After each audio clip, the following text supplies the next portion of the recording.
Ser podcast.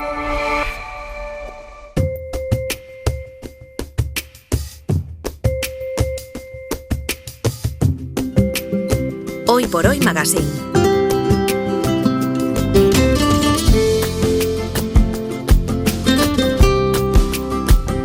Ser podcast.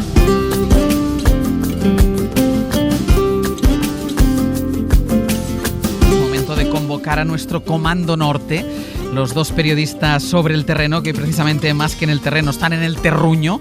Nacho Carretero, ¿qué tal? Muy buenos días. ¿Qué tal? Buenos días, Ángel. ¿Te has quedado bien en casita? Aquí en Coruña estoy con una alergia, no sé si me lo notas, pero... ¿Ah, sí? ¿Alergia o resfriado? Importante. Yo creo que ya no lo sé distinguir. Vale. Ya no lo sé distinguir. Es que hay una alergia que la gente dice, tiene alergia a la humedad, que en realidad yo estuve investigando, esto es muy interesante, un día deberíamos hacer un programa de esto, y es alergia a los ácaros que viven en las moléculas de la humedad. Creo que me pasa esto. Como hay mucha humedad estos días en Coruña, estoy fatal. Pero es que yo lo he oído más veces. Hay gente que dice, salgo de la ducha y tengo un ataque de alergia por la humedad. Pues exacto. Según lo que estuve leyendo sobre este asunto, no existe la alergia a la humedad, sino existe la alergia a unos ácaros que pueden llegar a vivir en la En humedad. cualquier caso, como tú lo habrás consultado en internet, un día traeremos un médico ChatGPT. y que nos lo certifique. ¿Te parece que hagamos esto? Es que mi fe en ChatGPT es infinita. Ya lo veo, es total. Aitana Castaño, ¿qué tal? Muy buenos días. Buenos días, yo no tengo alergia a la humedad, a Dios gracias. Porque si no, donde vivo. lo tendrías fatal, exacto. Madre mía, imagínate. Oye, Aitana, tú y yo mañana solo tenemos que hacer una cosa, que es poner en un momento del día, que no sé a qué hora es, la 2, ¿te parece? Me parece. Mira, porque es que verás esto. Es una persona que ha sabido buscar las historias y sobre todo también transmitirlas. Había gente que me conocía más por Fariña que por haber metido preso a Pinochet. Hola, Nacho. ¿Qué tal, Lara? ¿Cómo estás? ¿Cómo estás? Nacho está fomentando un cambio en la industria audiovisual. A mí me cambia la vida, Fariña. Es una mezcla de profesionalidad, humildad y a la vez creo que con la chita callando. A ver, es muy Nacho. A ver, Que Nacho. le cambia la vida a Fariña, Mañana a dice la que- 2 te hace un programa que se llama, ¿cómo se llama? En Primicia. Sí. Y a mí no me han consultado. A mí no me han preguntado nada. Aquí no preguntó nadie nada. Claro, a Aitana y a mí no nos han preguntado, Exacto. porque a lo mejor el tráiler hubiera sido diferente. Pues la verdad es que sí, deberían haber... Esto me da un poco de pudor, la verdad, porque al final es que es un programa de gente hablando de ti. Claro. Y esto me da un poco de pudor. Y además, y esto ya lo hablamos alguna vez, Ángels, cuando ocurre una cosa de estas, hay un poco de aroma de despedida, ¿no? Sí, como De- que ya está, chico. Ya, Ya has hecho suficiente. Sí, Y peor muy si te bien hubieran tu carrera. metido, si te hubieran metido en imprescindibles, eso oye peor, porque Sí, significa que imprescindibles, ya está. Sí, Eso, no, y eso, teniendo sí. en cuenta pues que la media de edad de los... No quiero faltar, pero la media de edad de la temporada 1 y de esta, pues digamos que es un poco de esto, de aroma de despedida. Espero que no se interprete así. La verdad no. Y ahora más en serio, es que estoy súper agradecido y muy contento porque efectivamente uno de los capítulos del programa en primicia, pues no sé por qué decidieron dedicármelo a mí y se estrena mañana miércoles en la 2, así que estoy Porque feliz, te lo claro. mereces, Nacho. Claro, te pero lo a mí me mereces. hace... Muchas gracias. Yo tengo una pregunta. En este tipo de programas, si vienen, si me hubieran preguntado a mí, por ejemplo, ver, y yo a hubiera ver. rajado de ti, Hombre, Por eso no ¿qué te preguntaron. hubieran Ángels. hecho con lo que yo hubiera dicho? ¿Ponen ese tipo de declaraciones? Deberían, Decir, mira, ¿no? es un capullo. Debería soportamos. debería ser honesto el programa. No lo sé, no lo sé. Me da la sensación de que tiene algo también amable este programa. Vale, Igual, vale. no lo sé, Vale. no lo sé. Bueno, lo veremos. En cualquier caso, lo veremos. ¿Vale? Eso, Lo veremos. sí. Aitana, antes de arrancar con el tema de hoy, que esta semana hemos vuelto a mirar a la cuenca minera, accidente en un pozo en Vega de Rengos. De Rengos, sí, sí. con 2 muertos. Ujú. Y además se produjo en medio de movilizaciones por las condiciones en las que trabajan los mineros, que parece que todo es del pasado, pero es que sigue habiendo accidentes y sigue habiendo muertos. Y además, mira, estábamos aquí hablando en Ser Asturias con Pablo Canga. Yo decía, Sí. "Y Pablo, ¿cuántos años hace que no hay 7 muertos en la minería en Asturias?" Y no sabíamos, hace muchísimos años. Yo incluso te diría que igual 30 años del accidente de Nicolás en el que Sí. murieron 14. Pero sí es cierto que ya que estamos en el año 2025 y hay muy pocas explotaciones mineras. En el año 95 había muchísimas más, había cientos más. Ahora hay muy pocos mineros y llevamos 7 muertos este año. Los 2 muertos a los que nos referimos ahora son Óscar Díaz, que era vecino de ahí de Cangas del Narcea, del suroccidente de Asturias, y Anilson Soares, que tiene una historia muy peculiar peculiar porque este chaval de 42 años era originario de Cabo Verde, es la segunda generación de caboverdianos que trabajan por la zona de la Ciana y el sur y el suroccidente de Asturias.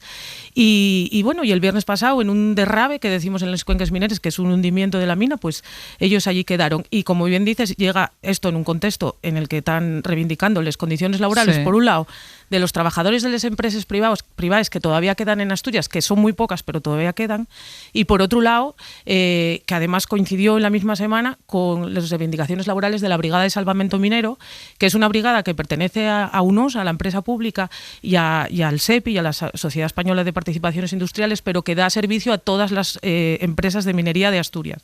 Y estos brigadistas, pues la semana pasada, de hecho, presentaron su renuncia a 19 de los 21 brigadistas por cambios estructurales en las condiciones de trabajo de los que no fueron informados ni mucho menos acordados. Entonces, bueno, y muchísima pena porque al final no dejan de ser dos chavales que morrese un viernes por la tarde trabajando me parece como lo peor ya.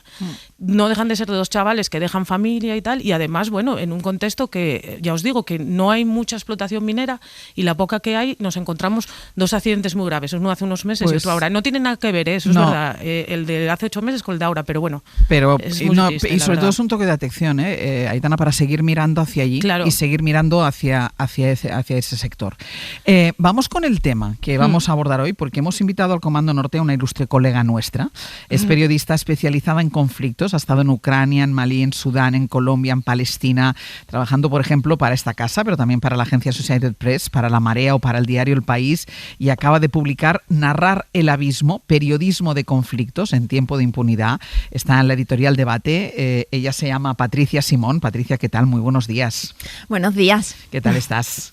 Pues encantada de estar en Comando Norte, porque soy sureña de nacimiento, pero como dice Aitana, subpajariana de adopción, así que... Es que en el sí periplo de Patricia por el mundo tenemos que decir que tuvo unos años viviendo en Asturias. Vale. Ella me dijo que yo no me iba a atrever a llamarla lo que la llamo de normal por WhatsApp, que es prima sureña, y sí que me atrevo a llamártelo. Me dijo que me ponía un apartamento en Benalmádena, queda apuntado. Tal cual. Tomamos nota. Exacto. Patricia, has escrito un libro que es un librito de esos de rápida lectura, pero muy intenso y muy interesante por dentro, que está escrito contra la impunidad. ¿Quién se siente impune en las guerras, Patricia?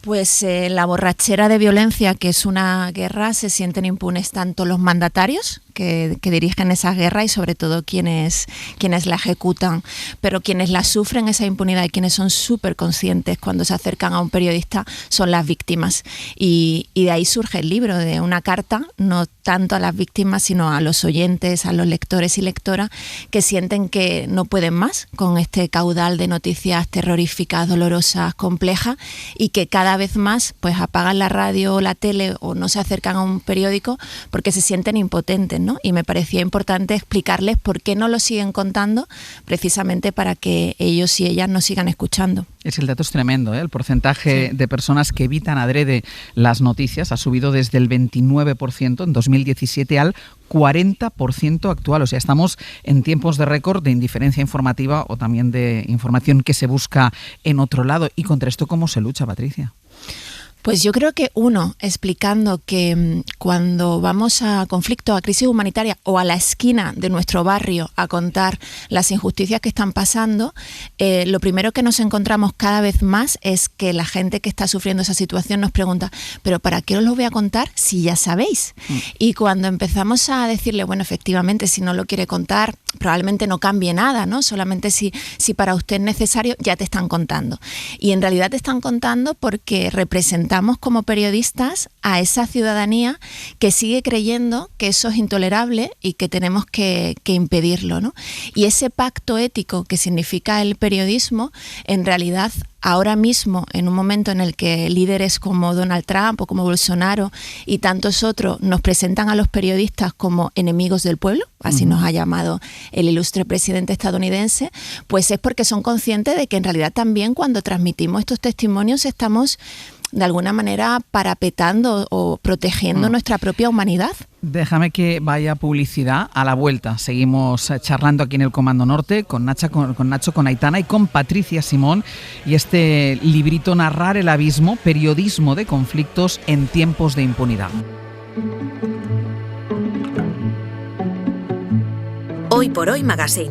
Dedicado a las y los periodistas palestinos, especialmente a los más de 200 asesinados por el ejército sionista en la Franja de Gaza durante el genocidio.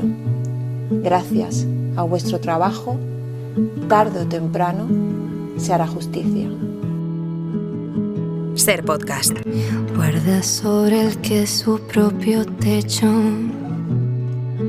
Todos los justifican. Estamos en el Comando Norte con Aitana Castaño y con Nacho Carretero. Escuchamos la dedicatoria del libro de Patricia Simón, Narrar el abismo, periodismo de conflictos en tiempos de impunidad. Es un libro, les decía que es pequeño en extensión, pero es muy grande en sus temas porque son la guerra, el dolor y la justicia. Charlamos con ella precisamente cuando se supone que se ha firmado la paz en Palestina, pero cuando sigue habiendo bombardeos y muertes y asesinatos diarios.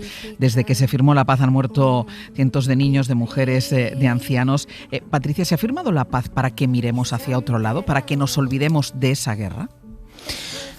Pues probablemente, ¿no? Porque además se ha notado muchísimo cómo a raíz del anuncio de esa tregua impuesta por Donald Trump, desde la que se han asesinado a más de 350 personas en la Franja de Gaza, la atención mediática más o menos se ha mantenido, en algunos casos honrosos, pero lo que es cierto es que las movilizaciones masivas que estábamos viendo a nivel internacional se han paralizado, porque al final la ciudadanía confía en que las instituciones pues hagan su trabajo, ¿no? Y efectivamente, pues desde ese anuncio lo que ha visto el pueblo palestino es que ese movimiento de solidaridad ha quedado muy paralizado.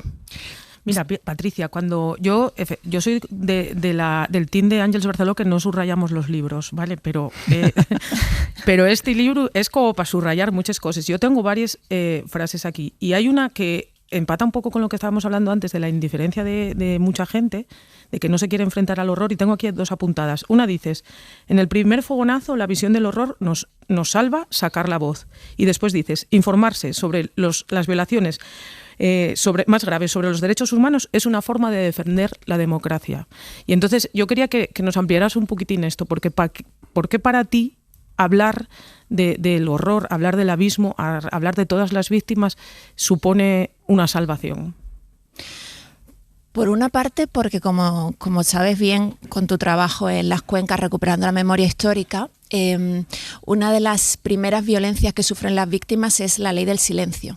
Y da igual que pase un año o una semana desde que han asesinado a un ser querido o lo has perdido absolutamente todo, que hayan pasado décadas, que en cuanto te acercas hay como un volcán que se abre y que está buscando justicia, con lo único que se tiene, que son las palabras, poniendo palabras a esa experiencia y nombrando no solamente a las personas que has perdido, sino también a los responsables. Y eso es nuestra labor como periodistas. Yo en el libro insisto mucho en que no podemos limitarnos a retratar ese sufrimiento y a trasladar todo ese dolor, sino que si las víctimas nos lo cuentan es para que hagamos nuestro trabajo de investigación y pongamos nombres y apellidos a los responsables, no solamente responsables de esa violencia, sino las empresas que se lucran, ¿no? Y eso en un momento en el que tenemos esta ola reaccionaria que está intentando secuestrar las democracias y que durante los últimos años, cuando hablábamos de defender los derechos humanos, el derecho internacional, en realidad, en última instancia, todo eso es posible dentro del marco democrático, y si permitimos que nos lo roben, en realidad todo esto desaparece. Entonces, este ejercicio del periodismo de recordar y denunciar lo que nunca jamás debería de ocurrir, en realidad, por una parte, es una defensa de nuestras democracias y de quienes están luchando por conseguirlas, y en última instancia es que como dejemos que se imponga ese manto de silencio y de indiferencia, quienes nos estamos muriendo en vida un poco somos nosotros también, ¿no? Entonces, ese lazo de unión es el periodismo. Dices también, el periodismo me sirve para lidiar con la vergüenza de la indecencia también. Sí, porque te da el espejismo, ¿no? De sentir que por lo menos estás haciendo tu parte. Yo creo que en un momento en el que sabemos lo que nos paraliza y también cómo se ha impuesto este estado de ánimo en el que parece que lo único posible es el pesimismo, ¿no? El poder hacer nuestra parte como periodistas, que es recoger ese testigo que nos dan las personas que sufren injusticia y dárselo a la ciudadanía, pues te da esa herramienta de sentir, bueno, por lo menos estoy haciendo algo, ¿no? Y ahora lo que tenemos que permitir es que la ciudadanía sienta que puede hacer algo con toda esa información, porque yo al principio del genocidio, cuando nos dimos cuenta de que Israel no nos iba a dejar entrar a la prensa internacional, empaticé muchísimo con la ciudadanía que, como decíamos, deja de informarse porque no sabe qué hacer con todo ese dolor, ¿no? Nacho, ¿qué querías hablar? Hola, Patricia, desde Coruña. Hola. Mira, yo asocio mucho muchas de las cosas que hablas en este libro con tu anterior trabajo, Miedo, y además me parece súper interesante todos los análisis que hiciste en su momento sobre miedo, que creo que es una de las cosas que nos define como sociedad, o una definición generacional perfecta, la sociedad del miedo, y me da la sensación de que muchas veces la información se convierte en sobreinformación. El horror está presente a todas horas por nuestro telefonito, con bombardeo de imágenes, y que mucha gente casi inconscientemente opta por la indiferencia como una herramienta de defensa. En todo caso, muchas veces me da la sensación, y te lo comparto para ver si estás de acuerdo o conocer tu punto de vista, que también esto genera miedo, y que el miedo explica, como tú bien has explicado muchas veces, muchas cosas. ¿No crees que a veces es justo lo contrario, una sobreinformación o una información interesada, un bombardeo que hace que la gente acabe dando la espalda al horror que nos rodea? Totalmente. Yo creo que tenemos un problema que es el caudal ese de sobreinformación que tenemos disponible en nuestro móvil y la capacidad que tenemos para asimilar y gestionar todo ese caudal. E igual que hace unos años pues se entendió que teníamos que tener unos hábitos saludables a la hora de alimentarnos, de consumir alcohol, de dejar el tabaco, de practicar deporte, en cambio, en la cuestión de la información, que es crucial como ciudadanos y ciudadanas, de repente hemos cogido este terminal que nos da infinitud, a veces de información, a veces de manipulación, a veces de propaganda, todo mezclado y presentado con la misma apariencia, y lo consumimos como con bulimia, ¿no? Sin control. Y creo que necesitamos empezar a aprender hábitos de consumo responsables de la información. Claro, pero el problema es que ¿quiénes son los médicos de la información? Lo digo porque son los médicos los que te dicen que tienes que practicar, tienes que tener hábitos saludables. ¿Quiénes son los médicos de la información? ¿Quién enseña a la ciudadanía o quién debería hacerlo? Pues yo creo que en las aulas debería de estar formándose a los niños, niñas y adolescentes a aprender hábitos de consumo, a distinguir el periodismo de toda esa maquinaria del odio por una parte, y nosotras también empezar a generar ese discurso de decir, bueno, pues a lo mejor yo puedo mirar las redes sociales para ver un poco por dónde va la conversación pública, pero para informarme, si sé que me está robando la capacidad de concentración el móvil y que no puedo leer nada que dure más de 3 minutos, por ejemplo, pues a lo mejor cuando tengo que leer, no digo ya que a diario leamos en papel, que suena como a vintage, ¿no? Pero que creo que además deberemos de volver al papel, pero si no se puede, pues hay noticias que necesitan una atención que a lo mejor tenemos que hacerlo en el ordenador cuando tenemos tiempo y no salpicada, ¿no? Ese consumo de, uy, qué interesante esto, me lo voy a guardar para el fin de semana, cuando el fin de semana nunca llega. Hay que poner orden en la forma también de informarnos y volver a confiar en el periodismo profesional. Una de las cosas que hace Patri en su trabajo siempre es hablar ir a los lugares del horror, del abismo total, y hablar muchas veces con víctimas que a lo mejor no están en primera línea. Y también hay una frase que dices en el libro que dices que lo realmente valioso y es la retaguardia, que es donde se resguarda la vida. Entonces, yo lo que te quería preguntar era también, para ti cuando vas a estos lugares de conflicto, ¿hasta qué punto ya es importante de repente hablar con una abuela, con una madre que no están en primera línea? ¿Qué es lo que ellos te ofrecen de ese horror? Yo creo que es fundamental porque realmente tradicionalmente, yo creo que cada vez se hace menos afortunadamente, ¿no? Pero el periodismo de conflicto se entendía como lo que pasaba en el frente, ¿no? Y era casi un videojuego, y ahí se entendía que estaba la épica, cuando realmente la épica la llevan a cabo quienes consiguen construir vida o preservar la vida, mientras alrededor todo es destrucción y muerte. Y esas mujeres, que normalmente son mujeres las que se quedan en la retaguardia, las que convierten en, yo digo, como el milagro de los panes y peces, ¿no? Las latas de conserva que se han quedado atrapados en un sótano durante meses y eso lo convierten en alimentos para todo el vecindario, pero también quienes están intentando en medio de todo ese horror impulsar negociaciones de paz, espacios de diálogo, recordar que al final siempre, desgraciadamente, se termina en una mesa de diálogo un conflicto, ¿no? Todas esas voces que también a quienes nos leen le dan un foco de esperanza, porque si no, es que realmente ¿para qué? ¿No? Si es como, qué mal está el mundo, todo va fatal, no hay forma de salir de este horror. No, en medio de toda esa destrucción siempre hay gente construyendo futuro. Y tira, Nacho, tira. Estando aquí desde Coruña me está costando coordinar. Aquello difícil, ¿eh? No, yo quería preguntarle a Patricia sobre qué le ha dado o en qué le ha transformado a ella el reporterismo de conflicto, el reporterismo de crisis humanitaria, porque, bueno, tú también lo sabes, Ángeles, que has estado en lugares complicados, me da la sensación de que muchas veces hay compañeros y compañeras pues que, no sé, por el hecho de ir a reportear a sitios complicados, pues parece como que han visto la luz y han entendido la vida, ¿no? Y van explicando la vida por ahí adelante, ¿no?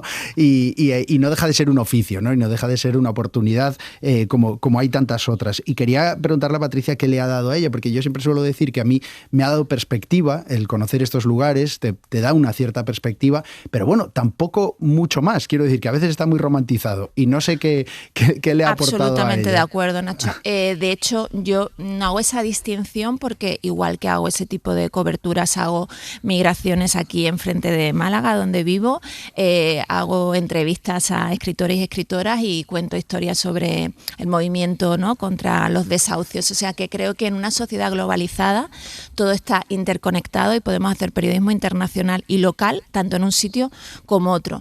A mí, que me ha aportado es como una nueva capa en el oficio de quizás exacerbado, ¿no?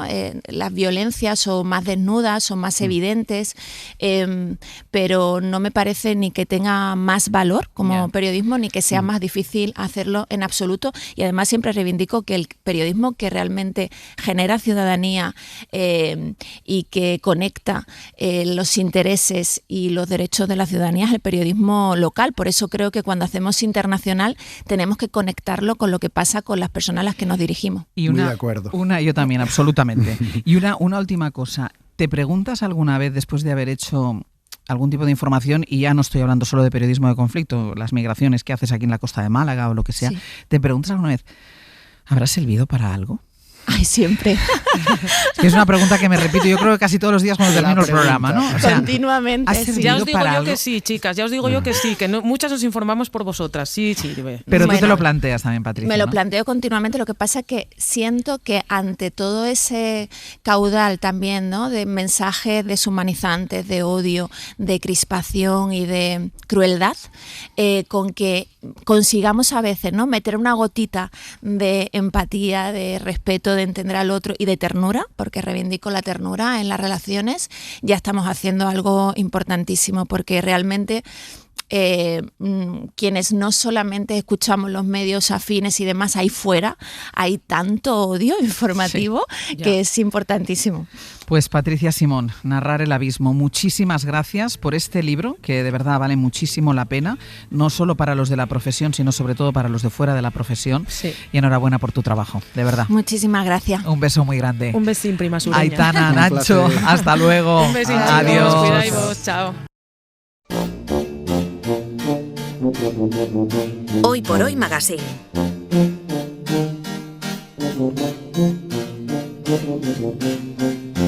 Ser podcast. Como cada martes abrimos el Club de las Miss Experiencia para recibir a una nueva socia, propuesta de Chema Rodríguez, nuestro buscador de Misses. Chema, ¿qué tal? Muy buenos días. Muy buenos días de Radio Sevilla. ¿A quién recibimos hoy? Pues a ver cómo hago esto, porque presentar a esta mujer sin dejarme nada importante no va a ser fácil. Mira, el titular me lo dio la revista Vanity Fair, que escribió Cristina Geren, la condesa que renunció al oropel y vive en Sevilla promocionando el flamenco. Toma ya. Pero más allá del titular, Cristina nació en Nueva York, es nieta del hombre que inventó el concepto de los grandes almacenes, hija de un hombre que luchó en la Guerra Civil Española y luego en la Segunda Guerra Mundial, que fue además quien le inculcó el amor por los toros y el flamenco. Muy jovencita, ella se vino en los años 60 a estudiar a España y allí tuvo la oportunidad de conocer a Hemingway, a Orson Welles. Hay que decir que el primero le cayó mal, pero que el segundo le pareció encantador. También alternó con Ava Gardner y con el mayor de los Kennedy, que era amigo de su madre, pero la amistad de la que realmente ella se siente más orgullosa es la que mantuvo durante muchos años con el torero Antonio Ordóñez. Y la obra que mejor la identifica es la Fundación Cristina Jerez, que lleva casi 30 años promocionando y enseñando el flamenco. Cristina, te la dejo. Muy buenos días. Buenos días. ¿Qué tal estás? Muy bien, gracias. Y encantada de recibirte. Oye, por lo que cuenta Chema, tu abuelo y tu padre debieron ser dos hombres muy especiales. Bueno, en realidad fue mi tatarabuelo, ¿no?, que inventó el concepto de los almacenes tipo Corte Inglés. Sí. Y mi padre era un hombre súper discreto, pero con mucha afición al flamenco sobre todo. Sí. Y él me introdujo a este mundo. ¿Y la afición a él de dónde le venía? Pues él tocaba la guitarra, era mitad español y tenía muchos amigos por Madrid y no sé, siempre había en su vida un profesor de guitarra. Y tu madre también, por lo que ha contado, por lo poco que ha contado Chema, también debió ser un personaje de novela. Bueno, sí, ella menos discreta que él. Sí, se ha escrito últimamente una biografía de ella y bueno, ha sido un personaje como ya no existen, ¿no? ¿Y tú has heredado la discreción del padre o la poca discreción de la madre? Sí, pues más bien la discreción del padre, porque la otra parte la padecí, vamos a decir. Es que porque era una mujer muy expresiva, vamos a decir. Sí. Se hacía notar. Muy guapa, que fue lo peor que le ha pasado, yo creo, porque era muy narcisista, pero se ganaba a la gente y sobre todo lo que quería ella, viniendo de un pueblo pequeño de Brasil, era aprender y siempre se rodeaba de eminencias. Ya. ¿Y tú, Cristina, por qué elegiste España para venir a estudiar? Incluso, ¿cómo era esa España, ¿no?, de los años 60 cuando tú llegaste para una jovencita como tú? Sí, bueno, pues que siempre, desde un viaje que hicimos a España, mis padres y yo, mucho antes, en los años 50, yo tenía la idea de volver a España. Esto es lo único que yo quería y entonces pasé el mejor año de mi vida viviendo en una familia maravillosa cerca de Madrid y además yendo a la universidad, a un curso especial para extranjeros que era increíble porque mi profesor de historia fue José María Pemán, por ejemplo, ¿no? Luego tuve un profesor al que yo quería mucho, que se llamaba Carlos Busoño, que luego fue Premio Nacional de Poesía. Toma ya. Fantástico. Bueno. Pero vamos a ver, tú me has contado a mí que pasabas más tiempo en el tablao del duende que en la facultad. Sí, yo creo que sí. Bueno, yo iba directamente. Eso también es una escuela para la vida, ¿eh? Sí, yo iba directamente desde el duende, realmente, a la facultad, vestida como se vestía en aquella época, ¿no? Con un trajecito de lamé, de brillo. Entonces, destacaba un poquito en la clase, pero en fin, era tan interesante que, mira, yo no me quería perder nada, ¿no? O sea, no te querías perder ni la fiesta ni las clases en la universidad. Es verdad. Las dos cosas. Es verdad. ¿Y en qué momento, Cristina, descubres Sevilla y decides que ese es el lugar donde quieres vivir? Pues realmente descubrí Granada. Uh-huh. Y de hecho todavía tenemos una finquita ahí en un pueblo de Granada, pero en el momento de trabajar en el mundo del flamenco yo entendí que Sevilla era la capital, vamos a decir, geográfica, ¿no?, de Andalucía y había que estar allí. Porque tú esto fue para contestar a tu pregunta, bueno, esto fue yo más o menos en los años 80. Porque tú llegas a Andalucía con la idea de centrarte y de dedicarte al flamenco. No, para nada. No, yo me dediqué a arreglar la casa, luego tuve una hija, cosas normales de casa. ¿Y en qué momento empieza tu vinculación profesional con el flamenco? Cuando mi hija ya se hizo un poquito mayor, pues empecé a ver los espectáculos de verano, los festivales que se organizaban en aquel momento en los pueblos.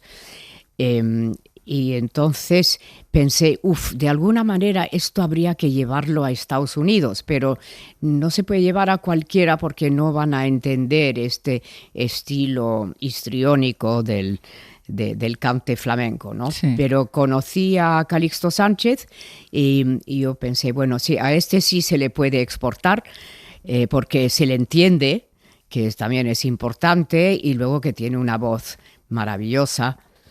Y esto fue el principio. Produje un disco con él. O sea, te convertiste en productora y en representante de artistas. Pero productora de discos, sí, primero, luego de espectáculos. Y mientras grababa un disco con José de la Tomasa, pues José Luis Postigo, el guitarrista, tuvo la idea de crear una escuela en que los profesores fueran artistas conocidos, ¿no? Y yo dije, bueno, pues mira, vamos a hacerlo. Y así empezó todo. ¿Y así empezó la fundación? Sí. ¿Ese fue el origen? El origen, sí, con 7 alumnos el primer año. ¿Y con la idea de promocionar o de dar salida a artistas emergentes? Sí, exactamente, sí. De eso hace ya casi 30 años. Se cumple dentro de poquito el 30 aniversario de la Fundación. Es increíble, pero sí. ¿Y la mayoría de gente que pasa por la Fundación, que son españoles o extranjeros? Pues hay 40% más o menos de extranjeros y el resto españoles. ¿Y cómo se consigue que una fundación así funcione durante tanto tiempo? ¿El prestigio? ¿Qué es? ¿Qué secreto tiene la Fundación Cristina Geren? Yo creo que lo que más destaca son los resultados. Los que salen de ahí, los alumnos que salen de ahí tienen una formación muy completa que no podrían beber, ¿no? en otras escuelas. Sí. Porque se aprende mucha teoría también, mucha historia del flamenco, y conocen su contexto cultural, que a mí me parece muy importante, y bueno, los resultados es que están en todos los escenarios del mundo ahora estos exalumnos y en todos los carteles de espectáculos importantes. Oye, a mí me fascina lo del 40% de extranjeros. ¿Qué tiene el flamenco? ¿Qué nacionalidades son las que más les interesa el flamenco? ¿En qué se diferencian de los españoles? Háblame de ese 40% de extranjeros. Pues suelen ser músicos, de todas formas, de alguna música nacional suya o de jazz. Y no sé por qué el flamenco tiene este atractivo. Lo entiendo en el caso de los japoneses, porque tienen una estructura social muy rígida y claro, el flamenco representa todo lo contrario para ellos. Claro. ¿Y vienen muchos japoneses? Ya menos porque, claro, han venido tantos que ya tienen sus propias escuelas ahí en Japón, ¿no? Pero sí, tenemos un chico ahora en baile que es, fantástico y han venido coreanos, otros asiáticos también. Y tú cuando entras, sobre todo alguno de los extranjeros, entiendo que los nacionales también, pero sobre todo los extranjeros, tú cuando les ves, ya ves que es alguien que podrá triunfar o que podrá hacer, si no triunfar, hacer carrera, y hay algunos que por mucho que les guste el flamenco, que quieran, va a ser imposible. Sí, claro, no lo digo, pero sí lo veo. Porque ¿qué es lo que se tiene que tener? O sea, ¿qué es esa clave que tú ves? ¿El famoso duende lo encuentras en los extranjeros? Algunos sí. Es que a mí me cuesta entender que un japonés tenga duende, por ejemplo. Claro, el duende es transnacional, entonces. Claro. Sí, es que la técnica se aprende, pero claro, no todo el mundo ha nacido artista. ¿Y qué hay que tener? ¿Tú qué dirías que hay que tener? Pues yo creo que es una mezcla, lo ideal es una mezcla de técnica con inspiración. Dime una Ahora cosa. se ha cumplido hace unos días el 15 aniversario de la proclamación del flamenco como patrimonio inmaterial de la humanidad. Y ella montó un espectáculo aquí en Sevilla que se llama Cristina Geren para Sevilla, que fue maravilloso el fin de semana pasado. ¿Cómo fue eso? Bueno, fue realmente maravilloso. Hizo un tiempo terrible y la gente estaba haciendo cola con los paraguas. La verdad es que me daba un poco pena, pero se llenó el teatro, es increíble. Lo valiente que son los sevillanos, ¿no? que les da igual que llueva, que van igualmente. ¿Cómo es eso de que eres condesa pero que renuncias a los oropeles? Cuéntame eso. Bueno, porque mi bisabuelo obtuvo este título por haber defendido la corona en Perú en el momento de la independencia. Él quería que Perú siguiera siendo española, ¿no? Y entonces, no me acuerdo del rey. No, pero el que tocara en ese momento. El que tocara en ese momento, sí. Le dio este título. ¿Y tú lo has ido heredando? ¿Tú lo has heredado al final? Pues yo lo he heredado, sí. ¿Pero no te relacionas con la aristocracia? Bueno, sí, pero esto desde antes de heredar el título, de todas formas, porque mis padres navegaban en aquel mundo. Pero lo interesante es que por mi trabajo tengo amigos de todos los niveles y además lo disfruto mucho. Me gusta esta mezcla. De todos los niveles, pero con los flamencos un poquito mejor, ¿no? Hoy, bueno, entonces ya es otra cosa. Oye, y con los toreros, porque me decía que decía antes Chema tu amistad con Antonio Ordóñez. ¿Sigues yendo a los toros? Voy de vez en cuando si me invita un buen amigo torero, pero voy menos. Sí, ha sido como en otra vida todo eso. Pero cuéntanos por qué, ¿no? Porque el sufrimiento de los toros ya te ha sensibilizado, ¿no? Yo creo que sí, porque para mí siempre ha sido un equilibrio muy especial entre el arte y la crueldad, ¿no? Y si gana el arte, entonces ahí estoy contenta, pero si no, lo sufro muchísimo. Pues Cristina Geren, he oído tanto hablar de ti que es un gusto que hoy estés aquí formando parte del Club de las Miss Experiencia. Muchísimas gracias. Gracias. Un beso enorme, Chema, hasta la semana que viene. Hasta la semana que viene. Adiós. Yo tu sueño te lo quito, si es mentira que va.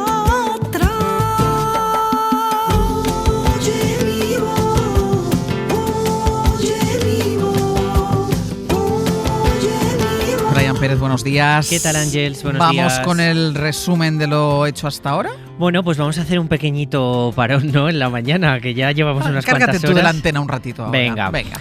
Hemos empezado la mañana diciendo que a los Beatles se les escucha poco. Sí. Se escuchan demasiado otras cosas y a los Beatles poco. Pues a Rosario la Tremendita también se le escucha poco y también hay que escucharla mucho. Y hoy ya hemos quemado una nueva bala comenzando la mañana, porque si ya habíamos quemado el comodín de la Navidad con Mariah Carey... ¿Ya sonó una vez? Ya sonó una vez y ya avisaste que ojo, cuidado con los comodines... Hoy Sastre decía que empezaba nervioso, ¿por qué? Porque quería quemar otro comodín, el que una oyente ha pedido, el burrito sabanero. Entonces... Bueno, un momento. No, un momento. ¿Qué? El otro día ya sonó la canción de Mariah Carey. Sí. Y yo dije que podía sonar una vez. Habían gastado ya el comodín.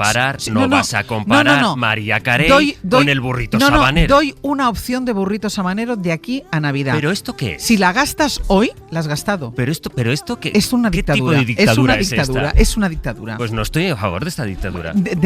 Nunca se está a favor de ninguna dictadura. Voy a desacatar, lo pide la audiencia. España ha hablado. Pero has gastado el comodín del burrito sabanero, que lo sepas. Ha hablado. Bueno, que a un pues mes. al final ha sonado. Ya, pero espero que sea la única vez. Pero el comodín ya está quemado. El comodín está quemado. Veremos qué pasa. Bueno, aprovechará tu ausencia seguramente. Seguro que la ponga. Mientras yo esté de vacaciones, que la ponga las veces que él quiera. Para ponerla. Tú te pensabas a primera hora de la mañana que ese nerviosismo podía venir porque en cualquier momento podía salir el nombre de la nueva fiscal general del Estado, pero para eso ha habido que esperar a las 7:18. El gobierno va a proponer a Teresa Peramato como nueva fiscal general del Estado. Hoy claro, es que esta mañana cuando nos hemos puesto a hacer el programa estábamos, ¿qué hacemos? Podemos decir que ha madrugado un poco el gordo de la Navidad, ya estamos practicando ya para la lotería. Ha salido pronto. Normalmente las últimas horas se retrasan un poquito más, pero esta mañana ha sido madrugadora, como a veces pasa con el gordo de Navidad, y ya nos vamos preparando. Y hasta hace unos minutitos hemos tenido en antena a Cristina Geren, mecenas, impulsora del flamenco en Andalucía. Y además la hemos reencontrado porque a Cristina Geren ya la conocíamos, la tuvimos yo creo en 1:25 en una Bienal de Flamenco y nos ha explicado... Yo creo que en el mismo programa en el que actuó Rosario la Tremendita. Puede ser porque ahí ya sabes, se me ha juntado, que de hecho creo que fue mi primer bolo. Sí. Bueno, Cristina Geren nos ha contado a qué se dedica la fundación que lleva su nombre. 40% más o menos de extranjeros y el resto españoles. Yo creo que lo que más destaca son los resultados. Los alumnos que salen de ahí. ¿Y a partir de ahora qué? Y a partir de ahora, pues un poquito de jardín. Vale. Ya está preparado Eduardo Barba para contarnos cómo, aún y todo en otoño, tenemos que ir preparando nuestras plantas para el invierno. Y Martín Bianchi con sus 15 minutos de fama, que bueno, ya te han contado un poquito antes, además de esa comida en el Pardo para conmemorar... ¿Hay algo más que esa comida en el Pardo? Bueno, pues un poquito más porque hay un nuevo club en Madrid que va a abrir Íñigo Nieva con Cristiano Ronaldo, que se va a llamar Vega, en homenaje a López de Vega, que parece una noticia del Mundo Today, pero no lo es. Y bueno, pues veremos lo que hay que hacer para entrar en ese club, si es que alguien quiere entrar, que bueno... Nos lo contará Martín Bianchi enseguida. Hasta luego. Hasta luego.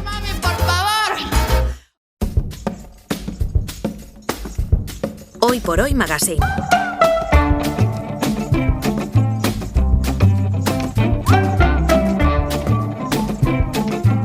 Ser podcast.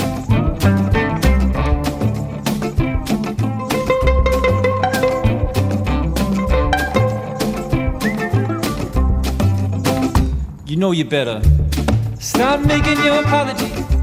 Eduardo Barba, buenos días. Buenos días, Ángeles, ¿cómo estás? ¿Qué te pasa? Nada, aquí que me está diciendo Brian que me toque la pelotilla. O sea, que se ponga bien el micrófono. Exacto. La traducción es que se ponga bien el micrófono. Exacto. Bueno, antes de entrar en el tema de hoy, quiero que comentemos una noticia que realmente, bueno, yo no sé si nos ha impactado o nos ha emocionado las dos cosas a la vez. Resulta que un equipo de botánicos llevaba 13 años buscando una de las plantas más raras del mundo. Se llama Rafflesia hasseltii. Para encontrarla, él y su equipo realizaron una peligrosa expedición por la selva de Sumatra, en Indonesia, en una zona además que está llena de tigres. Y ahora quiero que escuchen, y que escuches tú también, Eduardo, el momento en el que este equipo de botánicos encuentra la planta y además encuentra la planta en flor. He's crying. It's okay. We did it. We found it.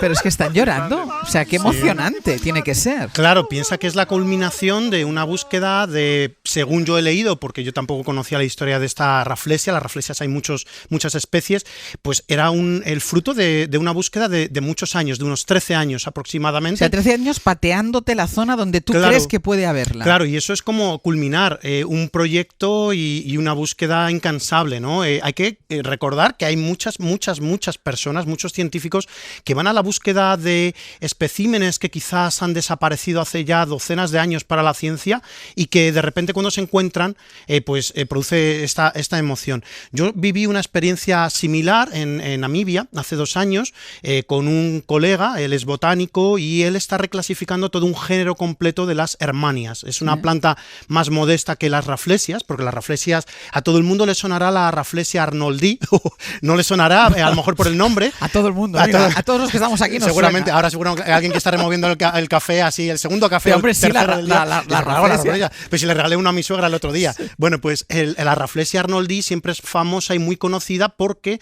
tiene la flor singular más grande del reino vegetal. Y entonces, pues por eso suele ser bastante conocida. Pues yo, como te comentaba, en esa búsqueda con mi colega Dave, pues lo que hicimos fue irnos a la zona entre Sudáfrica y Namibia, recorriendo para reclasificar este género, que lo está reclasificando él.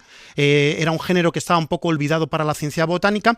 Y está a la búsqueda todavía de varias especies que han desaparecido desde hace algunas casi 100 años. Y nosotros encontramos una de ellas en medio de una colina montañosa llena de piedras afiladas además, sí. Había que andar con mucho cuidado. De repente, en medio de esa aridez, de ese aparente páramo, aparecía esta hermania. Cuando yo lo llamé desde lejos, digo, Dave, tenemos aquí una hermania, creo que puede ser interesante, porque estábamos en la zona donde se había descubierto por última vez, pues quizás en los años 20-30, sí. Vino después de un rato porque estaba en la otra punta de este páramo y cuando llegó empezó a bailar porque era esa hermania que no se había vuelto a ver desde hacía pues docenas y docenas de años. O sea que esa emoción existe. Pero la encontraste tú. Sí. Y luego otro de los de la expedición, James, también. Entonces, bueno, pues fue muy bonito porque fue pues como para él el culminar con esa especie, esa parte. Y entonces esa alegría, esa emoción, pues es evidente que se produce. ¿Y la Rafflesia hasseltii, que es la que ha encontrado este equipo de botánicos, cómo es? Bueno, pues es una planta que no es casi una planta, como quien dice, ¿no? Porque es una planta de esas misteriosas que aparecen muy esporádicamente en sitios muy dispersos. Y claro, hay que pensar, las selvas de Sumatra, la cantidad de vegetación que hay, la espesura que hay ahí. Y la espesura, y hay que estar justo en el momento en el que esa flor va a abrir, va a durar unos cuantos días y si no pasas por ahí no la vas a ver. Son plantas que son parásitas, son plantas que dependen por completo de su hospedador para estar vivas. Es una especie pues de vampiro continuado de esa planta. Parasita a un género de plantas que nosotros a veces cultivamos en jardinería, que son las lianas, unas trepadoras que se llaman tetrastigma. Yo tenía una en la escuela de jardinería de la cual probaba unos nectarios. ¿Te acuerdas que una vez cogimos la alegría de la casa, la metimos aquí en el estudio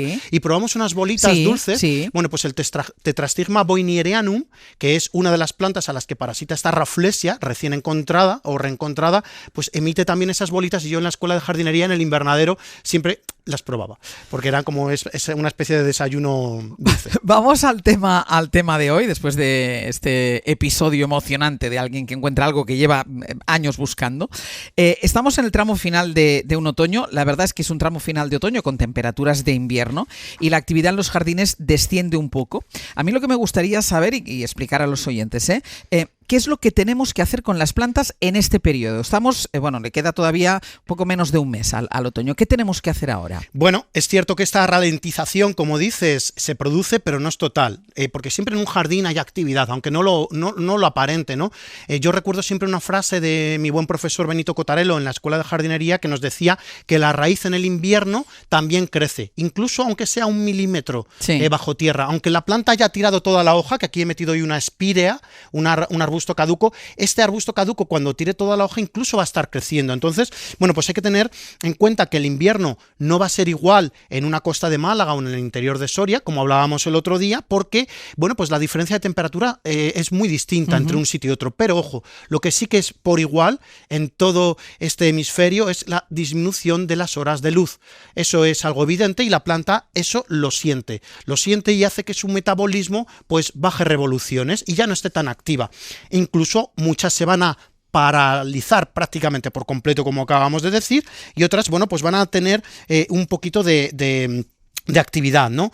Eso sí, hay que tener en cuenta que estas horas de luz ya, aunque no solo son menos, sino que también son menos intensas, es decir, no van a quemar tanto a la planta, entonces hay que buscar siempre en el interior la mejor orientación para nuestras plantas. O sea, las movemos. Exacto. Si ahora nos fijamos en las plantas de interior, hay que hacer una cosa que les va a ayudar a sobrepasar el invierno en mejores condiciones. Si nosotros tenemos esa planta en el interior un poco alejada de la ventana y tenemos la posibilidad de arrimarla, aunque sea 1 metro, aunque sean 20 centímetros, te digo, eso va a hacer que la planta tenga mayor absorción de energía. Entonces, arrimar las plantas de interior a las ventanas, que tengan mejor iluminación, eso va a hacer que la planta esté mucho más sana, mucho más vital en estos días. ¿Y qué hacemos con el riego en invierno para estas plantas que, bueno, llamamos de interior porque las tenemos dentro? Que ya hemos explicado 1000 veces que no existen las plantas de interior y de exterior, pero tenemos algunas que se cultivan mejor dentro. ¿Qué hacemos con el riego? Ser muy cuidadosos. Si es algo que ya tenemos en cuenta siempre, ese mantra que siempre repetimos todos los profesionales de la jardinería de las plantas de interior en general, regarlas solo cuando pierdan toda la humedad del sustrato o al menos la primera capa, 4 dedos, 3 dedos del sustrato en la parte superior, ahora hay que ser todavía más cuidadosos porque, como acabábamos de decir, la luz ha descendido y las plantas, por lo tanto, no extraen tanta cantidad de agua del sustrato. Así que hay que tener mucho cuidado. Yo te voy a poner un ejemplo personal, que eso siempre ayuda a visualizar un poco. Yo tengo un ficus enorme en casa, enorme. Ese ficus, yo cuando estamos en las semanas de verano, le echo unos 4,5 litros de agua. Porque es un cacharrito que tiene 1,5 litros y le echo 3. Sí. Bueno, pues eso a la semana. Bueno, pues ahora, en este inicio de otoño, mejor dicho, en este mediados hacia finales de otoño, ya la dosis ya la he bajado a poco más de 2 litros. Es decir, echas menos agua. La mitad prácticamente de agua, porque ya el ficus no está necesitado de tanta cantidad de agua y bajo esa dosis para que no tenga un exceso de agua.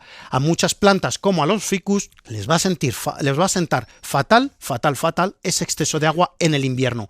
Así que hay que tener mucho cuidado. Pero siempre tocamos el sustrato para saber si necesita agua. Siempre. Ya sabemos que el riego no se puede temporalizar, aunque puedo yo fijarme. Yo, por ejemplo, los domingos es cuando a mí me gusta regar. Sí. Pero yo observo, si no hace falta, no lo hago. Así que tocamos o metemos esa varilla de bambú. Yo, por ejemplo, con el ficus sé cómo va y por eso le bajo la dosis, porque tengo una varilla de bambú muy larga, la clavo hasta el fondo y cuando ya saco veo que si todavía queda la mitad de sustrato húmedo o no la riego.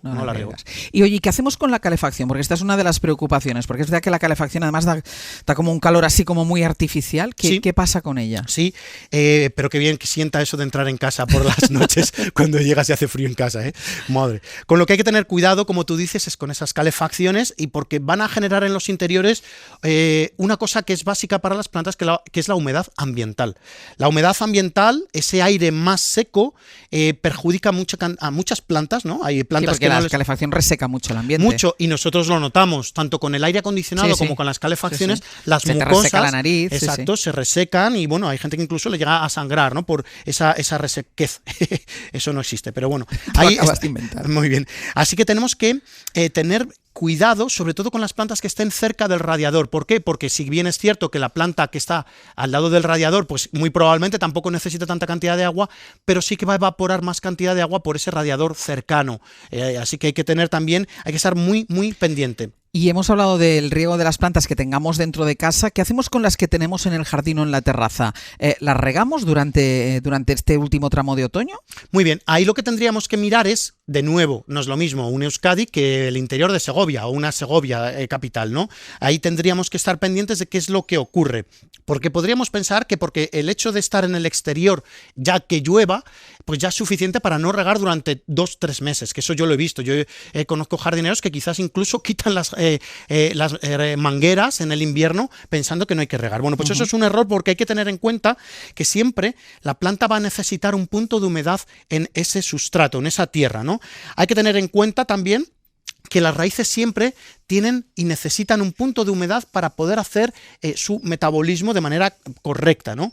Como regla general. No estoy hablando, por ejemplo, de los cactus y otras suculentas, que esas sabemos que hay que dejarlas incluso secar siempre que sea posible, porque si tenemos el cactus en un jardín en el exterior, pues ahí no podemos evitar esa lluvia. Pero, por ejemplo, si tenemos un granado como nosotros, un kumquat, salvias, hortensias, todas esas plantas han de tener una ligera humedad en la tierra, en el sustrato. Y si vemos que esa humedad se pierde, damos un riego en profundidad. no hay ningún problema. Sí, en pleno invierno, ¿por qué no? O si de repente, Ángels, por ejemplo, vienen varios días de sol en pleno invierno, que puede ocurrir en cualquier punto, y de repente pues ese sustrato, esa tierra, mejor dicho, ya en plantas de jardín se seca. Pues hombre, pues damos un riego de apoyo para meter un poquito de humedad a ese terreno. Vale, y en la terraza también, cuando tenemos las plantas debajo de un techo, porque ahí aunque llueva el agua no les eso es vital, y hay muchas personas que llueve y dicen, no, si ya ha llovido, no, está en un techado. Que no le ha llegado el agua a la planta. Techado. Mira, ahora vamos a continuar, a ver qué tenemos que hacer, por ejemplo, con el abonado, que no lo hemos puesto, con el abono. Pero primero vamos a escuchar a Maribel desde Valencia. Maribel, buen día, buenos días. Hola, buenos días. A ver, Maribel, cuéntanos, ¿sobre qué planta quieres preguntarle a Eduardo?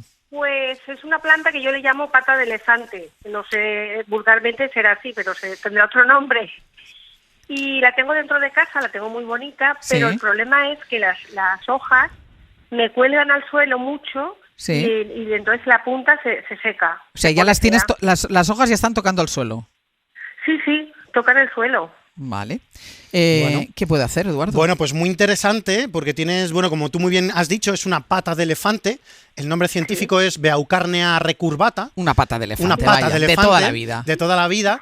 Antes se le llamaba nolina. Y bueno, tienes que tener en cuenta una cosa. Es una planta de regiones semidesérticas. Y claro, cuando tú tienes una pata de elefante en un interior, ya estás viendo que la cantidad de sol directo que va a recibir ya va a ser la mitad de la mitad de la mitad de la mitad de lo que tiene en su lugar de origen. Entonces, es una planta que está muy necesitada de recibir al menos varias horas de luz solar directa. Sol directo. Cuando las tenemos, la tengo en la ventana. La tienes en la ventana, pero aún así es muy probable que no le dé toda la cantidad de horas de luz que necesite. De todas maneras, te cuento una cosa. Cuando la planta, ¿cuánto mide de alto esa pata de elefante? Uy, pues tronco. Medirá... Aproximado. Como desde el suelo. Desde el suelo hasta arriba, pues será 1 metro. 1 metro, o sea que ya es una pata de elefante considerable. Hay un apellido que tiene la Beaucarnea, que es recurvata, y es por la manera que tienen esas hojas de recurvarse y de colgar. Cuando la planta es más pequeña, esas hojas suelen tocar con la punta en el suelo, no es algo negativo. Incluso pasa en los ejemplares adultos. Es una manera que tiene la planta de proteger ese tronco de la radiación solar. Es casi como que sus hojas actúan de sombrilla, y por eso tú las ves que están tocando el suelo. Pero que toquen el suelo no tienen por qué ponerse marrones. Cuando toca el suelo, a veces puede ocurrir que se ponen marrones por ese contacto con el suelo. Yo a veces lo he visto. Si quieres, puedes levantarla un poco y ver si evitar ese roce con el suelo evita que esas puntas se pongan marrones.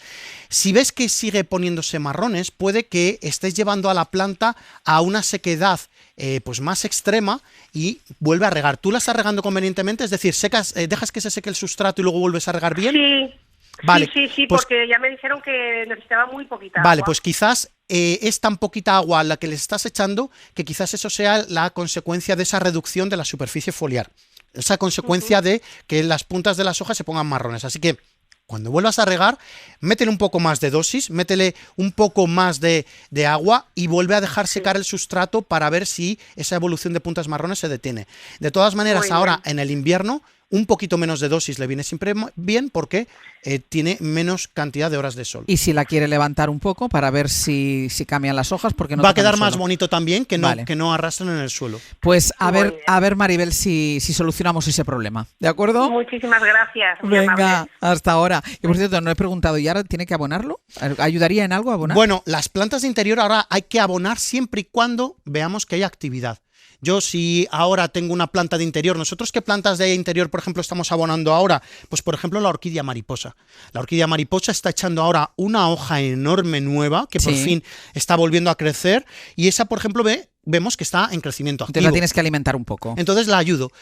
Bajo un poco la dosis de abono, no le echo la dosis máxima que me recomienda el fabricante, sino que me voy a una dosis un poquito inferior para eso. Pero, por ejemplo, también en el exterior. Los ciclámenes que tenemos en la terraza están en plena floración. Bueno, pues yo si quiero le puedo meter una dosis de abonado ligera para abonarlos. Hay que pensar que nosotros dimos un abonado de otoño en mediados de septiembre, con un abono rico en fósforo y en potasio y bajo en nitrógeno. Ese abono, como es orgánico, y yo lo conozco bien, dura unos 3 meses en ese sustrato. Es decir, ahora la planta, incluso aunque se esté yendo a dormir, ha aprovechado esa nutrición que le echamos ya en el mes de septiembre. Entonces, estas plantas que siguen activas también siguen aprovechando esa nutrición que le dimos. Entonces, si vemos actividad en alguna planta, la abonamos. Sí. No con tanta cantidad, pero la abonamos. Y si está parada, pues no. Nada. Y como si nosotros estamos dormidos. ¿Y las podamos? Las podamos siempre y cuando sepamos qué planta es. Aquí hay un riesgo, y es que eso es una de las cosas que más miedo nos da a los jardineros, que es, he podado la planta, pero si todavía no había tirado la hoja. No puedes podar una planta que está en retirada. Mira, o sea, esta planta que se le están cayendo las hojas, sí, esta planta tú no la podarías. Aquí ahora mismo sobre la mesa del estudio tenemos una Spirea japonica. Es una planta, un arbusto leñoso de flores bellísimas durante muchos meses, que ahora mismo tiene todas las hojas de color como mínimo amarillento y algunas incluso rojizo. Y se le van cayendo. Y se le están cayendo. Yo ahora este arbusto yo no lo puedo podar. ¿Por qué? Porque lo que está haciendo el arbusto es recuperar toda la energía que he invertido en formar esta superficie foliar, todas estas hojas las está reabsorbiendo. Vale. Entonces tenemos que esperar a que el arbusto se vaya a dormir por completo.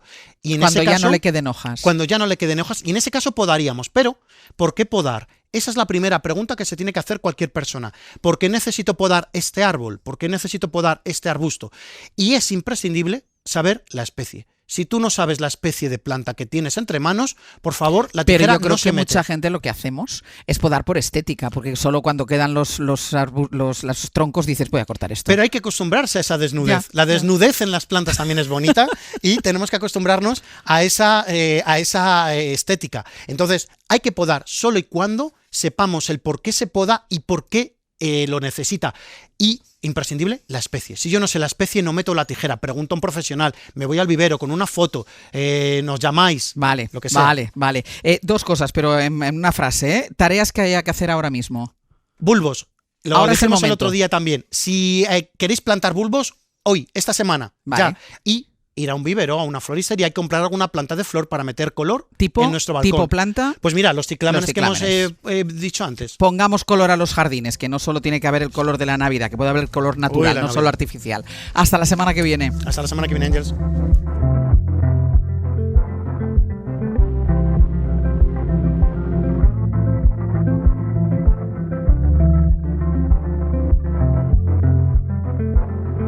Someday I'm gonna live in your house up on the hill.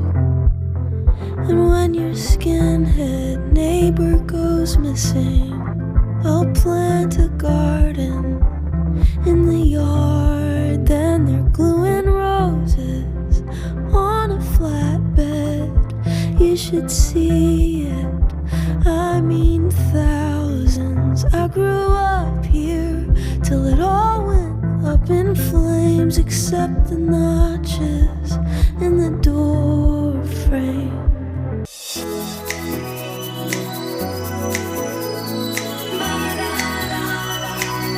Hoy por Hoy Magazine.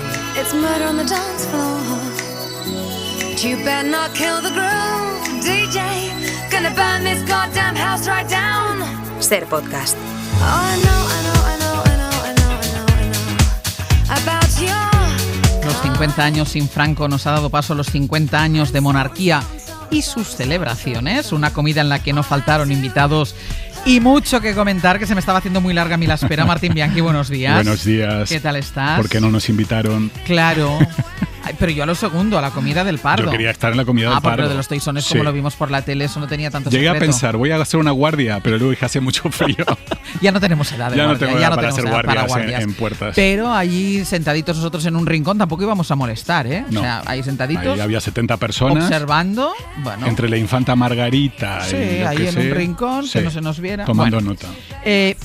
Lo primero que pasó fue la entrega de la condecoración más alta de la monarquía española, que es el Toisón de Oro, a varias personas. Esto lo contamos, fue el viernes pasado, porque escuchamos el discurso del rey aquí en directo. Este es fue el acto más protocolario, ¿no? Sí, claro, porque, el otro fue infumable, porque el otro fue ir al Congreso a escuchar una ponencia los cuatro. Este mes yo no lo ni lo ¿Tú seguí. no viste eso? Sentaditos los cuatro escuchando una ponencia que era... la verdad que no sabemos celebrar ni nada. No. Yo vi el del Palacio Real de la entrega de los toisones. La verdad que tampoco entiendo por qué estamos celebrando ahora la reinstauración de la monarquía cuando debería ser en diciembre de dentro de 3 años.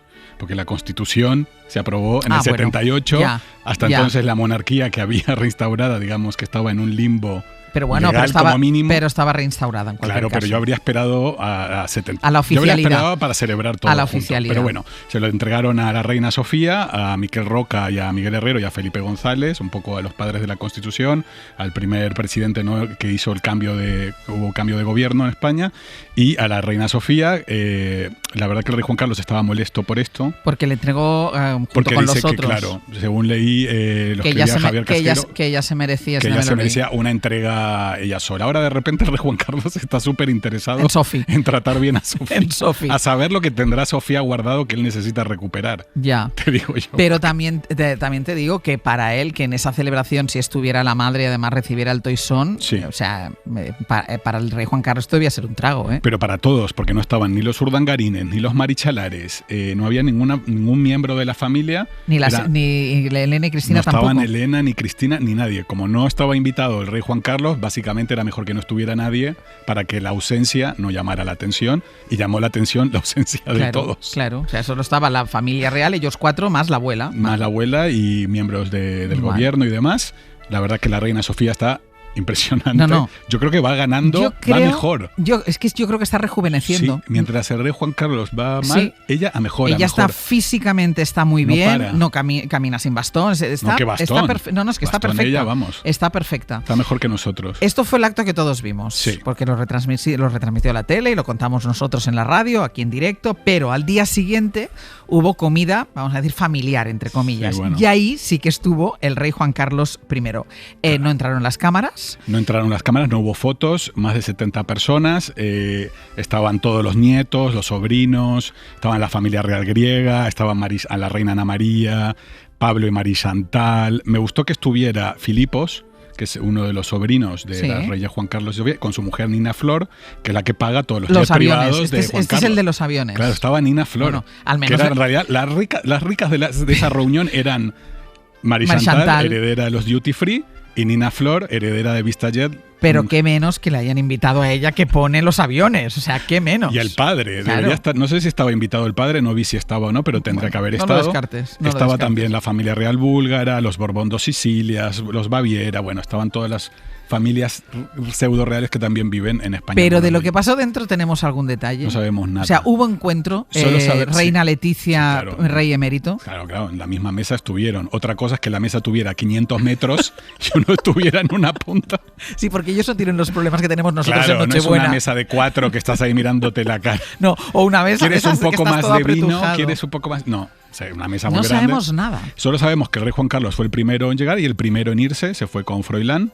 Vale. Estuvo solamente de reloj 8 horas en España. No está contento con que no lo hayan invitado a los actos oficiales, no está contento con esta... ¿Y esto lo ha manifestado, que no está contento? Esto lo ha publicado El País este fin de semana. Javier Casquero lo contaba, que habló con su entorno, el rey Juan Carlos, y que le parecía todo ridículo. Dijo a su entorno: es ridículo que en un bautismo no aparezca el niño. Bueno, la verdad que tiene razón. Claro, es que un poco de razón tiene. Se conmemora la reinstauración de la monarquía. Y el señor restaurado, vamos a decir, reinstaurado, no estaba. Ausente totalmente, y esa ausencia llama mucho la atención. Claro, es un poco raro. Claro. Pues esa comida tuvo que haber sido maravillosa. Imagínate de qué hablabas si no era del libro Reconciliación. ¿De qué debían hablar? ¿No estaba Laurence Debré? Eso no lo sé. Que tendría que estar. Igual en esa mesa en la que nos hubieran podido poner a nosotros, ahí estaría Laurence Debré. Pero él estuvo 3 horas en la comida, fue el primero en irse de ella y cogió un avión a las 8 de la noche, ya estaba volviendo de nuevo a Abu Dhabi o a donde fuera, porque en realidad no sabemos a dónde vuelve. Y nada, yo solo me quedo con las millonarias de verdad, que son María Chantal y Nina. Y dos cosas, también se ha quejado, porque esto lo leí también en El País, también se ha quejado de que no dejan a Sofía y a... No, a Sofía no, a Leonor. A Leonor y a... sí, Sofía, se llama Sofía, ¿no? La otra. Se llama Sofía, la ¿no? Pequeña. La que no es verdad, se llama Sofía. Hay una que es muy Ortiz y otra que es muy Borbón. Pues eso. ¿Cuál es cuál? A ver. Ahora, a mí no me hagas pronunciar sobre esto. Pero que se quejó de que no las dejan ir a Abu Dhabi. Claro, él se queja de que no está transmitiéndole sus valores, todo lo que él sabe, el gran...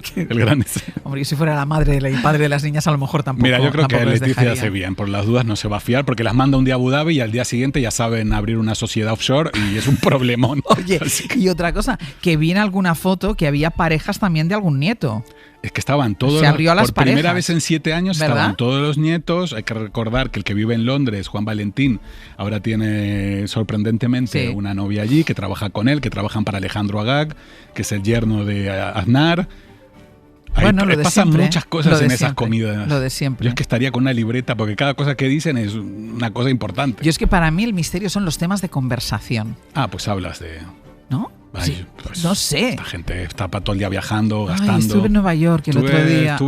Fui a una inauguración de una galería. Voy a ir a Estada a esquiar a St. Moritz. Bueno. De todas formas, este festejo estaba muy bien y nos hubiera gustado ir, pero para festejo, el que tendrá lugar en París este próximo sábado, que es el que a ti realmente te gusta. Es que en realidad estos festejos esta semana de la familia real, bastante pobres. Este fin de semana es el baile de debutantes de París, donde todas las hijas de los más ricos se ponen de largo. ¿Y quién va a estar en esta puesta de largo? Eulalia de Orleans y Borbón, ahijada de Juan Carlos. ¿Es ahijada de Juan Carlos? Claro, es ahijada. El rey Juan Carlos es padrino de Eulalia, multimillonaria ella, porque tiene dinero por los Orleans y por su madre, que es de una importante familia. O sea, multimillonaria, ¿cuántos años tiene esta niña? Si es la 19 añitos. Ya es multimillonaria. Claro, porque sus padres tienen muchísimo dinero. Hay que recordar que su padre, Álvaro de Orleans, es el que pagaba los vuelos del rey Juan Carlos y el que gastó 8 millones de euros en vuelos. ¿Te acuerdas de la Fundación Zagapka? Sí. Esta que renunció Felipe dijo que él renunciaba a todo esto. Bueno, pues es de Álvaro de Orleans, el padre de esta niña, que tiene 19 años, habla 6 idiomas y está estudiando en la Universidad de San Andrés, en Escocia, la misma en la que estudiaron el príncipe Guillermo y Kate Middleton. O sea, ahí es donde tenemos que poner el ojo. Esa es la buena fiesta borbónica, que es este fin de semana en el Hotel Shangri-La, que es un antiguo palacio napoleónico. Yo he estado en ese puesto. Iba a decir, es que tú me has contado que has estado en uno de esos bailes. La verdad que es divertido, ¿eh? Porque ahí ves... ¿Y a este no te han invitado? No, ahí ves que realmente uno vive en otro mundo. Que son otras las preocupaciones. Que la verdad que mi piso vale lo que un vestido de esas niñas. Vamos, en tu piso, con tu piso... No entran los vestidos de estas chicas. Que con tu, tengo que quitar toda la ropa. Ni para arreglarse, aquello, no, me iré a arreglar a tu casa, no, ni para arreglarse. En esas noches uno se siente muy pobre, pero la verdad que hay que verlo, vale la pena una vez en la vida ver cómo viven los ricos. Los escándalos del caso Epstein, que afectan también, esto lo hemos comentado alguna vez aquí, a Sarah Ferguson, pero la afectan en serio. No para de caer Sarah Ferguson porque han retirado la publicación de su último libro infantil. Claro, ha perdido el duque de York y ella han perdido su título, han sido expulsados de su residencia oficial, ya no tienen nada, no tienen beneficios, entonces Amabilidad en el Camino, que era el libro. Amabilidad en el Camino. Sí, se llama Flora and Fern, Kindness Along the Way. Pues este libro infantil no lo vamos a poder leer, era sobre 2 conejos que se pierden en la gran ciudad. Esto se lo contó Andrés, esta idea. Lo de 2 conejos que se pierden en la gran ciudad. Ya te digo yo. Después de pasar un rato con quien fuera, se me acaba de ocurrir. Yo te digo que con lo guarro que era Andrés, y es, porque lo debe seguir siendo, esta idea solo se le ocurrió. Y ella le dijo, pues lo voy a llevar a un libro infantil. Voy a pervertir a los niños. ¿Y de qué va a vivir ella ahora? Esa es la gran pregunta. Se dice que está preparando o está negociando una gran entrevista, una gran exclusiva, quizá con Oprah Winfrey en Estados Unidos, porque a los americanos les encanta todos estos temas de realeza. Quizá, ¿quién tiene dinero para pagarle a Fergie unos millones? Oprah. Una gran entrevista como hizo en su día Meghan y Harry, de contarlo todo, a ver si lo cuenta todo de verdad. Todavía en el capítulo de familias reales, varapalo judicial en Noruega para el hijo de Mette-Marit, Marius Borg. Hay que recordar que Marius Borg tiene un montón de causas, ya no sé cuántas causas por acoso, abusos sexuales, pues quería frenar la publicación de un libro sobre él que se llama, atento al título, que se llama Rayas Blancas, Ovejas Negras. Este puede estar al lado del conejo de que conoce la ciudad. ¿Por qué no se publican estas cosas en España? Rayas Blancas, Ovejas Negras, un libro en el que 2 periodistas del diario más importante de allí de Noruega, en el que cuentan, por ejemplo, que Marius vendía droga a la puerta de Palacio. Por ejemplo. O sea, ni siquiera se iba unos kilómetros más para allá. No, él iba a la puerta y hacía de camello, según el libro Rayas Blancas. Intentó frenar la publicación, la justicia no le ha dado la razón, así que el libro se está vendiendo y además él tiene que pagarle ahora unos 50.000 euros a la editorial por todo el lío judicial. ¿Y eso quién lo paga? ¿Quién va a pagarlo? Mette-Marit o lo que él haya ganado como camello vendiendo a puertas de Palacio. Oye, y a la última familia real de Mónaco, bueno, monegasca. Bueno, estoy muy enfadado. ¿Por qué? Estoy muy enfadado porque, por un lado, celebraron el Día Nacional, todo maravilloso, Beatrice Borromeo, Carlota, Carolina. Los que a ti te gustan. Sí, todas bien vestidas, pagadas con su dinero, pero por otro lado, Alberto de Mónaco acaba de frenar la legalización del aborto en el Principado. ¿Cómo te quedas? Pues no sabía. Por un lado, todos los sátrapas del planeta pueden ir ahí a poner su dinero, pueden hacer lo que les dé la gana, a ellos mismos también. Pero él me recuerda a Balduino. ¿Tú te acuerdas que Balduino de los belgas abdicó por unas horas para que esa ley se pudiera aprobar, la ley del aborto en Bélgica?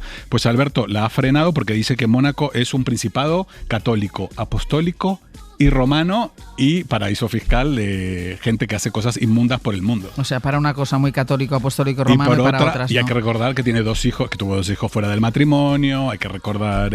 bueno, vete tú a saber todo lo que hay que recordar. Oye, por cierto, ¿es en este marco del Día Nacional del Principado que tú me mandaste esa fotografía de los hijos de Alberto de Mónaco, que además yo me estaba metiendo en la cama y te dije... Es que yo esperé a esa hora. Esperaste yo sabía a esa que hora. Te estabas por acostar y dije, voy a darle un susto a Ángeles, y te mandé la foto de los niños vestiditos de gala, el vestidito como soldadito. Que daban miedo. Bueno, esos niños ya estaban listos para reinar. ¿Sí? No sé si tienen ni 10 años, pero esos niños ya pueden reinar porque en realidad tienen 50 años. Oye, el tema, que nos quedan pocos minutos y es el tema. ¿Cuál? Apertura de un negocio. Íñigo Onieva abre un club privado en Madrid, junto con Cristiano Ronaldo. Esto me preocupa, esto va a traer problemas. Cuéntalo bien esto. Porque Íñigo va a pasar pocas noches durmiendo con Tamara porque va a abrir un nuevo club privado en Madrid que se llama Vega Members Club. Ya, pero solo me han dicho para que 500 se llama Vega por Lope de Vega. Dice que por Lope de Vega, que es su autor favorito. Tengo mis dudas. Tengo mis dudas porque además él dice que le habían ofrecido unirse al Ateneo de Madrid, que cree que es un club cultural muy importante en la capital. Él dice, creo que es y que también es amigo del Thyssen, no sé por qué tiene que ver una cosa con otra. Esto, o sea, ni el Ateneo es un club nocturno, ni el Yo creo que está un poco despistado. Está un poco despistado, pero él dice que... es un museo, que a lo mejor tampoco lo sabe. Pero bueno, que dice que al final él que va a abrir un club, él, para 4.000 euros al año hay que pagar para pertenecer a él, que está inspirado en los clubes ingleses, que solo son gente muy rica, socios.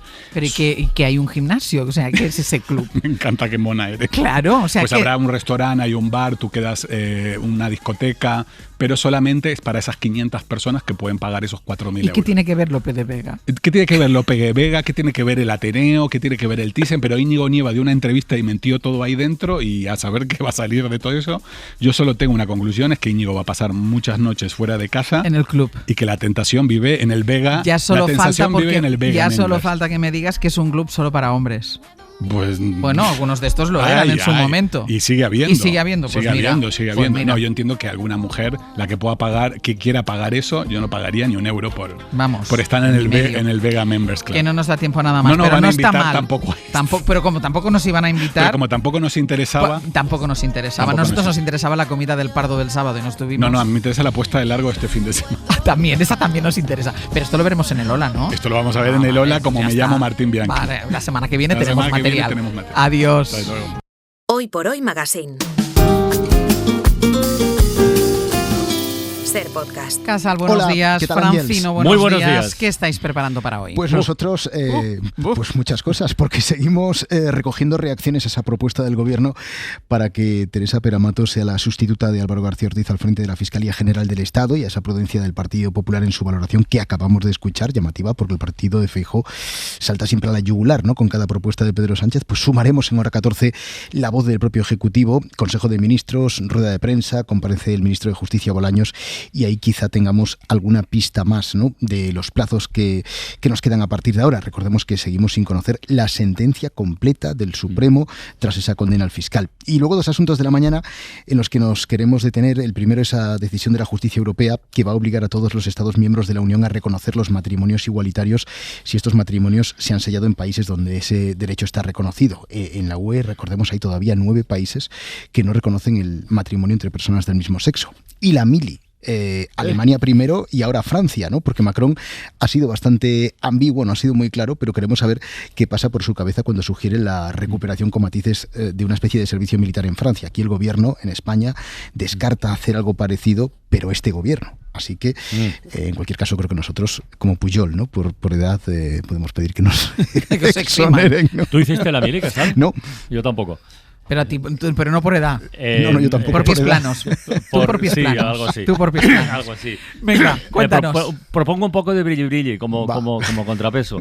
Es una bronca también, ¿eh? ¿Os acordáis de Leonardo Dantes, Tamara? Sí. Primeros de los 2000, personajes excéntricos de televisión, explotación mediática y tal, cómo les apretaban por todos lados. ¿No te importa que la gente se ría de ti? ¿Y de qué vais a vivir? ¿De qué ibais a vivir entonces? Eso que a vosotros os gusta que llamáis porquerías. Bueno, precisamente. un poquito en realidad, No, estáis pasando vosotros. Bueno, pues el actor que da vida a Leonardo Dantes, que es Secund de la Rosa, recibe un Ondas mañana y como estamos en semana previa de calentamiento, hoy lo hemos invitado a la ventana de la tele para ver, bueno, está en esta serie, en Superstar de Netflix, pero está en un montón de series, es un actorazo y además de teatro, con él siempre es una maravilla. Y estará con nosotros y eso es lo que vengo a ofrecer como alternativa. Bien. Bueno, pues porque es una hay muy más buena cosas, pero así como contrapeso es está una bien. muy buena alternativa. Pues otro día hablamos de la mili. Os escuchamos. Hasta luego. Adiós.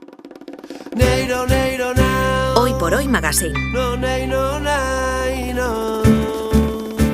Ser podcast. Con las gotas de la lluvia que caen y en tus cristales mientras tú miras para afuera y en la calle no hay nadie y el agua por los bordillos de la acera de tu casa. Bueno, pues vamos a ir terminando, que ya terminamos el martes laboral, que luego nos queda la vida por delante, pero ya cerramos el programa. ¿Hoy de qué habéis estado hablando? Pues mira, nos queda por delante la vida llena de pequeños placeres. Yo hoy me he equivocado de calcetines, me he puesto unos calcetines cortos. ¿Sí? Y entonces esa franja de frío en mitad de la pierna que es muy desagradable. Entonces no he podido más, he bajado a por unos calcetines largos de lana.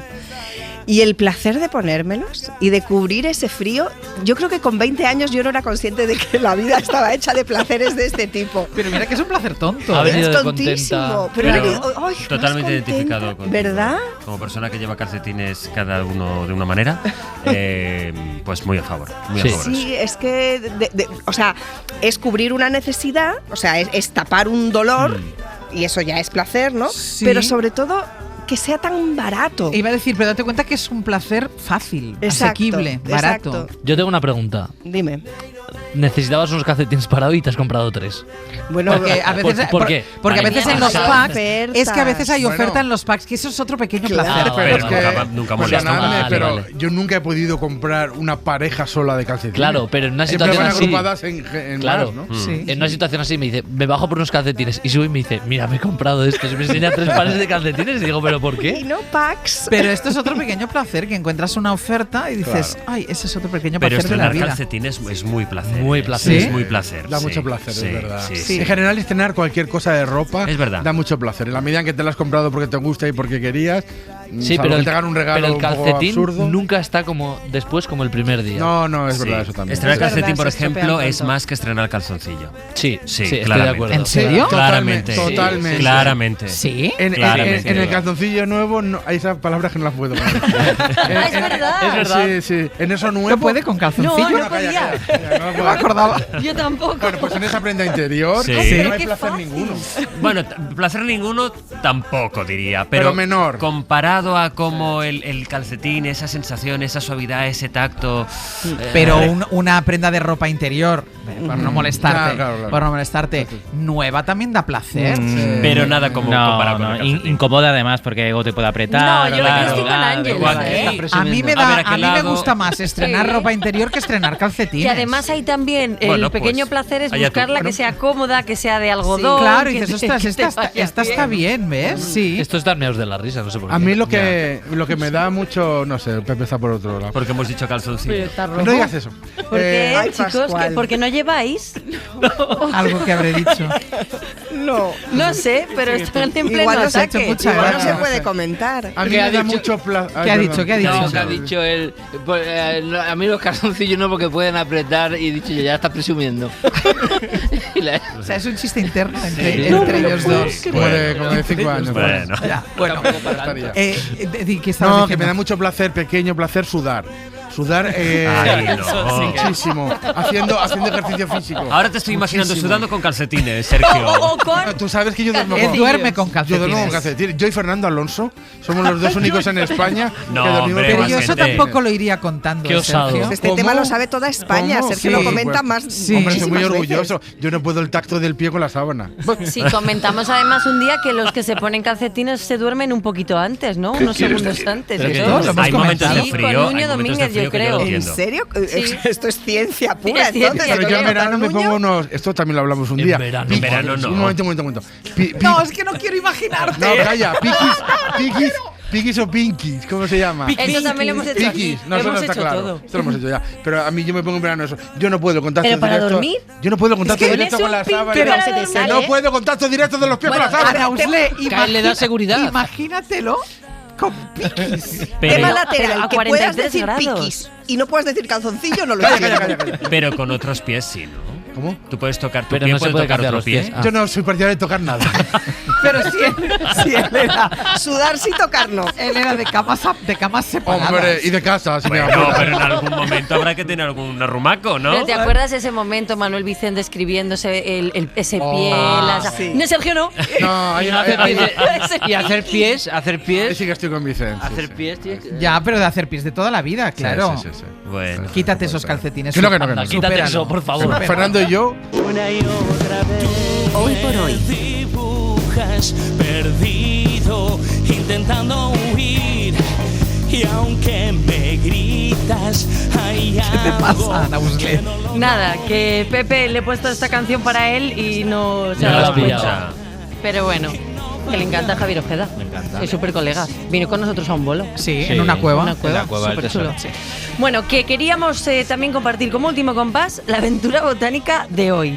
Porque tú le contabas a Eduardo Barba que un equipo botánico llevaba 13 años buscando una de las plantas más raras del mundo, la Rafflesia hasseltii, en la selva de Sumatra, entre tigres. Bueno, era espectacular todo, pero es que hemos descubierto que él es un Indiana Jones de las plantas también, que él hizo historia reencontrando una Hermania. Yo viví una experiencia similar en Namibia hace 2 años. Pues lo que hicimos fue irnos a la zona de entre Sudáfrica y Namibia, recorriendo para reclasificar este género, que lo está reclasificando él. Está a la búsqueda todavía de varias especies que han desaparecido desde hace algunas casi 100 años. Y nosotros encontramos una de ellas en medio de una colina montañosa, llena de piedras. Había que andar con mucho cuidado. De repente, en medio de esa aridez, aparecía esta Hermania. Digo, Dave, tenemos aquí una Hermania, creo que puede ser interesante. Y cuando llegó empezó a bailar, porque era esa Hermania que no se había vuelto a ver desde hacía pues docenas y docenas de años. Es maravilloso momento, pero momento de Barba de Dave, la Hermania. He tenido que resumir, pero es que Dave echó a correr por el páramo. Sí. Porque estaba muy lejos. Porque estaba muy lejos. Y luego hubo James, creo que fue James, que descubrió otra. Y echaron a correr porque venía una piedra gigante rodando delante de ellos. Que nos vamos, que mañana volvemos. A partir de las 6 les esperamos. Pongan el despertador. Si la pena te atrapa, te buscaré una y otra vez. Si tu risa se apaga, la encenderé una y otra vez. Y aunque todo se vuelva del revés, una y otra vez, por más que te aleje, voy a encontrarte una y otra vez.